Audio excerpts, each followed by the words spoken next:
At the base of your spine for urgings and sourcing, receive the Two of Swords. It's about the dual nature of conflicting but equal forces. They're contradictory burdens that have your head emotionally spinning. Even though the card of Swords, it's still about emotions. She has her hands crossed in front of her heart chakra. Number 2 card indicates decision. And she's torn between these two forces that are paralyzing her heart and mind. It's like she's transcending into denial. The question is, are you being deceived, or are you deceiving yourself? Are you ignoring blinding truths?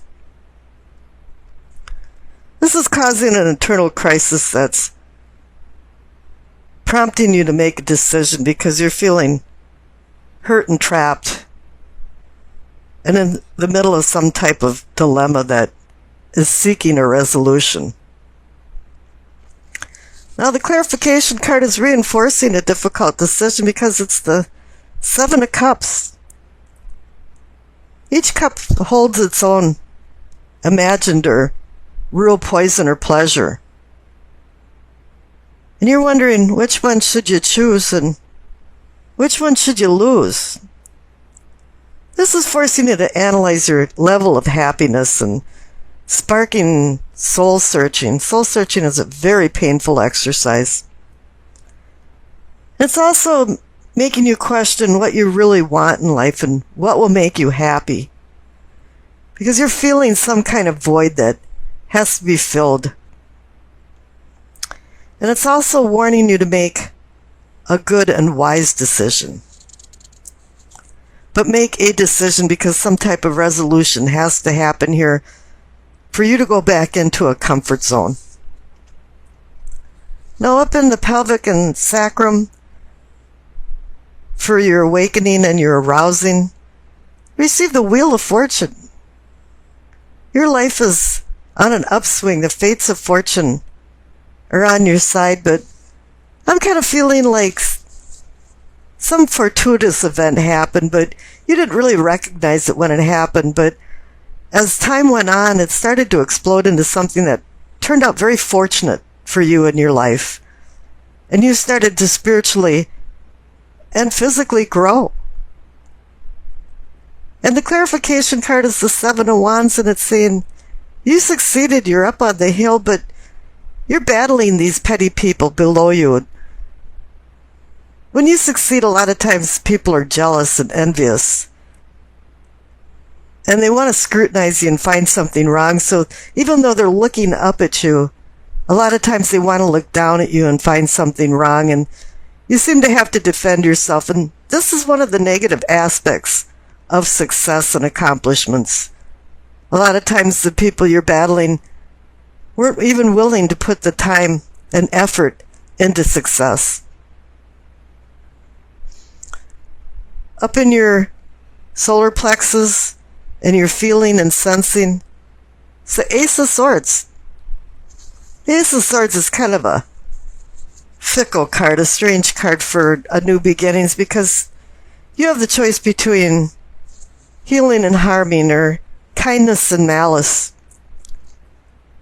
It's up to you and your free will to utilize things to your benefit and other people's benefit, because the sword can cut through the crap and get to the bottom of things, or it can be like the sickle of the Grim Reaper, where it hurts people and it's a sharp, stabbing pains that you give people. But here in the clarification card is the 3 of Pentacles. It's the Architect card. It's the building card. So you have the intentions of building. And I always think of this as a teamwork card where everybody's kind of on the same sheet of music. But here I'm kind of thinking that what's more prominent is that you've accumulated some skills, some talents maybe that you haven't utilized for a long time or never have utilized in certain ways. And now you're going to go forward using these talents. Now here in the heart of the matter, in the center, is the Ten of Pentacles. You're comfortable. It can even be considered the retirement card, but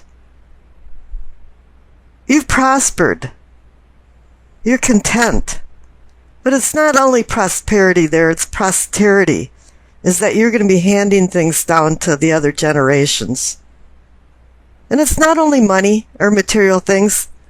A lot of times you become the master and the teacher of these younger people. And they then can pass on these talents that you're teaching them. But 10 is an ending and new beginning card. So now you're ending a cycle. Even when you retire, you end up picking up new hobbies and doing a lot of different things that you never did before. And this is reinforced also by the clarification card, which is the death card. You have a lot of things going on here, new beginnings. The death card is, transformation. And it's throwing out things that aren't serving you anymore. It's a rebirth. You have to remember that change, is not your enemy. But if you resist change, there will be loss. And things happen for a reason, and the death card as well as the devil card are predestined cards. It's going to happen anyway. Even if you kick and scream, it's still going to happen.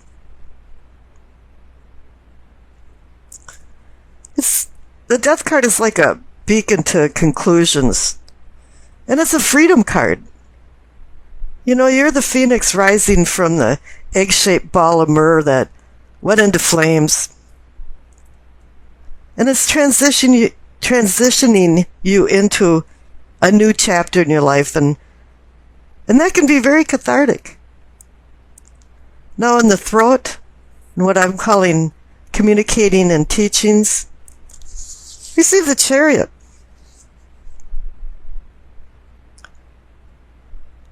The Chariot's a lot of different things. It's discipline and strength and willpower, but it's also a spiritual evolution, seeking spiritual awakening.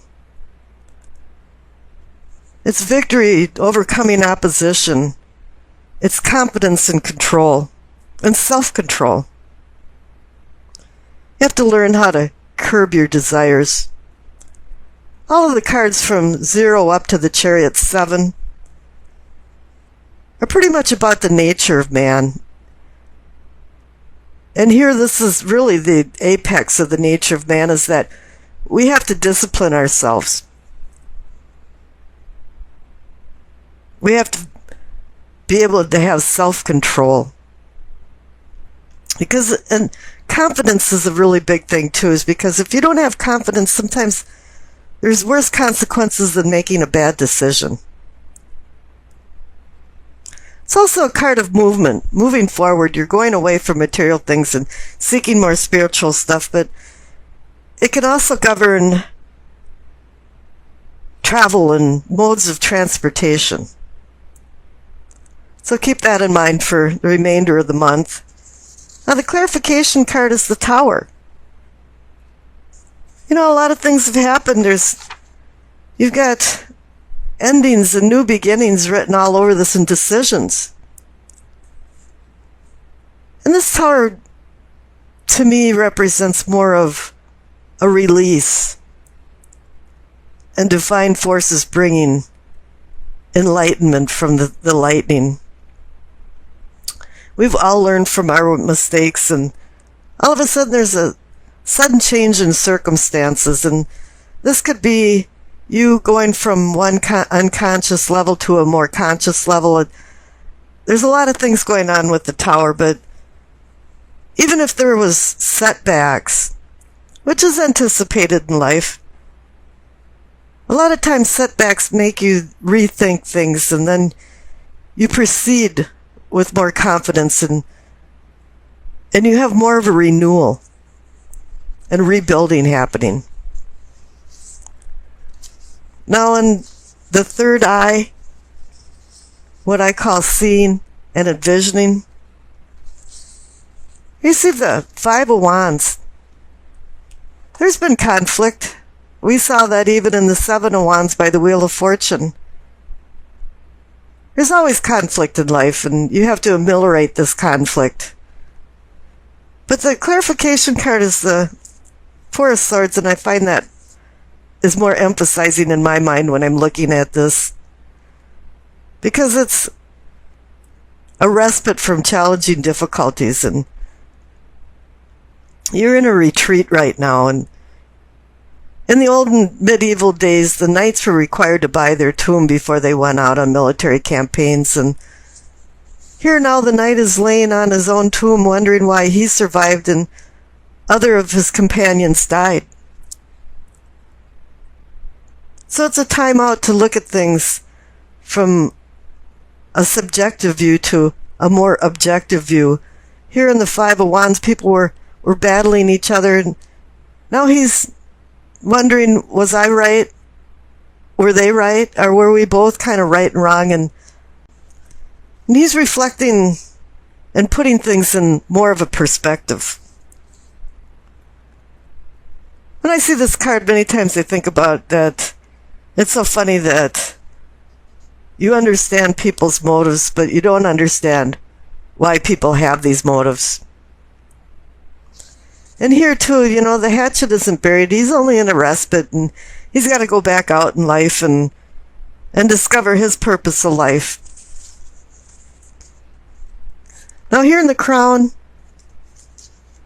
in what I consider knowing and understanding, receive the Empress, and I'm going to say the clarification card, the Emperor, because this is like the balance of yin and yang. You've got the Empress giving out her heartfelt emotions and nurturing nature, whereas the Emperor is balancing it out with his logical thinking. You can think of this as also Mother Earth and Father Time. And it's a harmony. And I think you've found some type of harmony in between making decisions and finding balance in your life. Over on the left is the Lover's card. It's a very good card for Pisces. You're a very sensitive sign. You make choices from the heart. And you're like deep water. It either hides turbulence or tranquility. And your life has had a lot of ups and downs, and there's been a lot of decisions that have caused turbulence and others that have caused tranquility. And all of these decisions have influenced your life and have really culminated into your beliefs and values and what's right and wrong, and knowing the consequences involved in making the wrong decisions. I think I have a lot of respect for Pisces. I have a very close relative that's a Pisces, and her quiet, unintrusive, remote manner attracts people. But the reason that they're attracted is because her beauty from within comes out, and they can see that. And I think that's a lot of Pisces are like that. But the Lover's card too is the spiritual versus physical. So Neptune rules Pisces, and a lot of times you can go into a dreamy nature. So you really have to make sure that you take your rose-colored glasses off when you're making decisions. And I think that's where sometimes in the past you've made some decisions in more of a fantasy dreamy world. But here in the future card, it's saying your feet are on the ground. You got the Three of Wands. You know, Three of Wands is motion, expansion, growth, planning, taking ideas and putting them into reality. So I think there's going to be a lot of good things coming, stable things between emotion and your material self. That's going to bring all this out because you're willing to do the work. You're going to be the architect. You're going to be the builder. Now the Enduring Virtue card, messages from the angels, is patience. You see the name underneath the Death card in the center. Now is the time to learn, study, and gather information. Enjoy being a student because in the future you will synthesize your knowledge into action. And I see that too, is because there's been a lot of new beginnings, transformation. I got started doing this reading and I was going, what you know is the King of Swords and the clarification card is the Empress. And I thought, I've seen this before. And I went back to the March Pisces reading, and in the chakra crown, you received the Empress, and the clarification card was the Emperor. Now, I consider the King of Swords a minor arcana card that's a counterpart to the Emperor, so it's the same energy. It's just emphasizing the Empress and having the King of Swords in place of the Emperor. So I watched the whole video, and I was surprised to see that all of the clarification cards that are in this mid-month reading for the Ides of March were also in the March reading. I thought this is just amazing.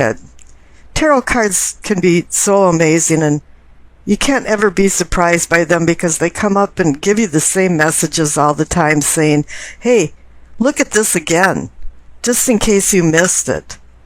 So let's go back into the reading here, and I'll start over again. Here at the top left card of what you know is the King of Swords. He is like the Emperor. He regulates his kingdom like the Emperor regulates his empire. And with swords, it's air and communication. But it's also overriding emotions and using logical thinking and organization and implementing laws to regulate this empire or kingdom. And the clarification card is the Empress, the nurturing mother, the mother of all, of material things, senses, fertility. In my March reading, I equated to yin and yang, or Mother Earth and Father Time. But what it was really indicating to you is it was bringing a harmony, and you understood that there was a harmony involved in this material, earthly aspect, because that's really what they are. Is once you get out of the Magician and the High Priestess, you're looking more at a material, earthly world that needs to be organized. You need love, and you need also boundaries and laws to regulate society. Then here in what can be or is yours is the Justice card. Once again, we're into society and how it's regulated. But then again, the Justice card can also be laws of the universe, bringing it down to earth, and also bringing punishments and rewards. Because a lot of our past actions are connected to our present state of affairs, or you can think of it that you're accountable for your past in light of the present circumstances. When you see the presence of the Justice card, a lot of times it indicates that something was out of balance or is going back into balance. Libra is always looking for that. And I'd like to point out maybe somebody in your life that's a Libra is an actor or being a prominent part of your life. I don't know. But the clarification card is the Seven of Wands. Once again, that was in the March reading. And it seems like here is that you did succeed, but you're defending your beliefs. You're defending what the Justice card has told you, what is right and wrong. But you know, when you're defending something, there's a lot of resistance. People have the mindset of things that I don't want to change and I won't accept new ideas. It's kind of unbelievable that even people made it out of the medieval and Victorian times, because it was so backwater to have these superstitious beliefs, but they continued for hundreds of years. And up on the top right, you receive the Six of Wands. You know, you can really consider this a victory out of competition or a contest, but I'm not really seeing it that way. And it's just that you're being honored. You're being honored maybe for representing your beliefs that you defended down in the Seven of Wands. That's connected to the Justice card. Even though people resisted, people are now saying, yes, you have the wreath of honor, and I think we kind of sort of understand. Now the clarification card, which was also in the March reading, is the Ace of Swords. This is a new beginning card that you have to be really careful with. Careful with your willpower. It's a two-edged sword of intellect that imposes justice or supports deceptive evil machinations. So you can relate this Ace of Swords back to the Justice card and also back to the King of Swords. The King of Swords has replaced his chainmail for the robe of justice, because now he's replaced his horse also with a courtroom. The sword can be cutting or undercutting, and in a positive respects, it could be cutting through all the crap and getting to the heart of the matter. This card can be connected to the Emperor as well as the King of Swords, as I mentioned, but it's because of a lot of different things. It's because they both have control and offer some freedoms, challenges, logic over emotions, truth and justice, sudden change, inner strength, and they also regulate the element of air for communication. Now, as I said, the Ace of Swords can be undercutting, and here in the Future card you have the Devil. Disruptive desires, hedonism, avarice, selfishness. Is the Ace of Swords causing you to be your shadow self in some instances? Is there pitfalls in the decisions that you've been making? Are you facing your fears? Are your things getting out of hand? Did you make the wrong choices? This is what the Devil card is warning you right now. Not to undercut with the Ace of Swords, to regulate fairly with the King of Swords and the Justice card. It's also reminding you not to let things get out of hand for yourself and what's happening around you in your circumstances. So I pulled a clarification card, another one for the Future card, and you got the Four of Wands. It's a celebration card, and you'll have success, but it's also saying to you that other people will help support you through some things, and you have to accept that. You need this support. And in the end, everybody's going to celebrate and have a good time and feel like they accomplished something.